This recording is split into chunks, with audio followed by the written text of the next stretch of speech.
Bonjour, aujourd'hui on se retrouve pour faire un dessert au café. On va commencer par l'infusion de la ganache café. Une fois que la moitié de la crème bout, laissez reposer 20 minutes et répétez le même procédé que la crème mascarpone après avoir enlevé les grains. Pour la crème mascarpone, faire bouillir dans une casserole la moitié de la crème avec le sucre et une fois que le tout bout, la verser en 3 fois dans le mascarpone, laisser reposer 15 minutes et ajouter le reste de crème.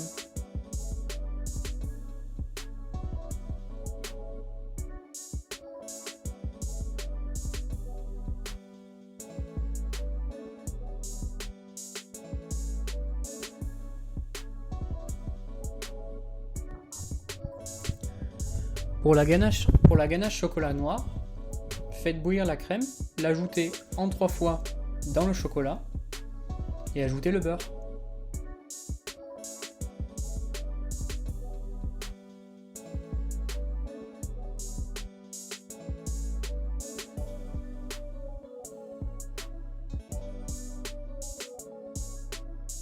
Alors pour être sûr que le beurre est bien mélangé, vous pouvez passer un coup de mixeur.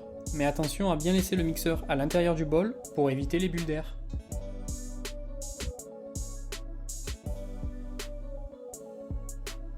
Pour la tuile, montez les blancs en neige avec le sucre légèrement, ajoutez la farine, et une fois le tout mélangé, rajoutez l'huile.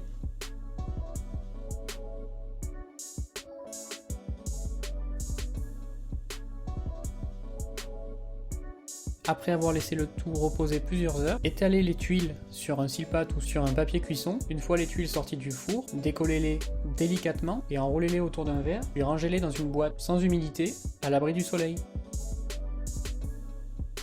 Pour le crumble, mettre tous les ingrédients dans le batteur et mélanger jusqu'à avoir une pâte assez compacte. Découpez-la en petits morceaux et la mettre au four à peu près une quinzaine de minutes. Si la ganache est trop dure, n'hésitez pas à la ramollir au micro-ondes légèrement avant de pouvoir la mettre en poche.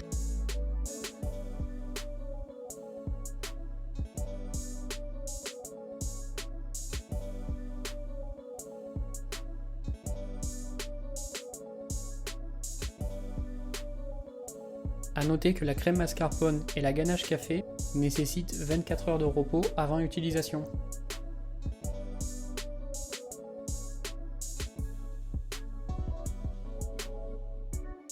Pour la finition de la crème mascarpone, après l'avoir montée, mettez-la en poche avec une douille cannelée, ajoutez le tout avec le reste de ganache et saupoudrez de poudre de cacao.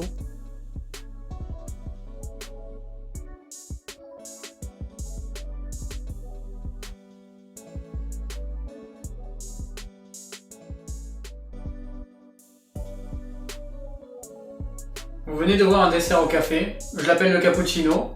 J'espère que le dessert vous a plu. N'hésitez pas à vous abonner, à partager la vidéo et à liker et mettre un commentaire. Allez, à la semaine prochaine!